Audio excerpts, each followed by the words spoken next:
Magandang morning, umaga, tanghali, gabi mga idol. Duposin nyo ang kwento mga idol ha. Ako ngayon nagbabalik ay kwento ko sa inyo ang buhay bihiro. Nagkokomod lang ako mga idol habang nakasakay sa isang magarbong train ko mga idol o diba sosyal. Habang nakasakay ako, at kami ay nagsiksikan sa magarbo kong train mga idol. O diba sosyal, alam nyo ang buhay bihiro. Mga idol minsan pag naulan, mababasa ka talaga kahit nakapayong.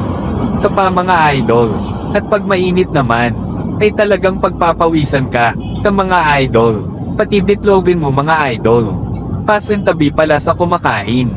Mga idol kasi ang ulam ko ngayon ay tuyo at bitlog. Ay itlog pala mga idol. Dahil nagsasawa na ako sa ulam kong lechon baboy, lechon manok, lechon liempo mga idol. O diba sosyal, hehehe, joke lang mga idol. Alam nyo ba, kasi ako dahil ko alam, naguguluhan talaga ako. Iwan ko ba mga idol? Ang buhay ng mga gwardya mga idol, ay di basta-basta, sabi nila nga tamad raw na trabaho. Pero ang obligasyon mo ay hindi pang tamaran. Malaking problema, kasi ang hinahanap namin, ay yung mga mali sisitahin namin. Pinsan ang sinitipa namin ay may masungit masama ugali. Kaya dahil ko masasabi na trabahong tamad. Minsan pag ma-assign ka sa mga pribadong kumpanya, ay pagpapawisan na pala bitlog mo.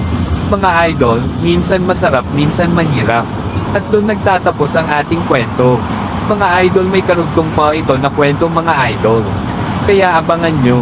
Salamat sa walang asawa ay sawang pala tagapakinig at sa mga taga-suporta. O dyan mga idol, comment naman kayo mga idol, kung saan nakakarating ang ating kwento. At pagtitibayan ko pa at gigindahan ko pa ang ating kwento. Magandang morning, more blessing to come sa mga nakikinig. Sa mga hindi magtisi na rin, salamalaikum, salamat amigos amigas, sakit mamaak.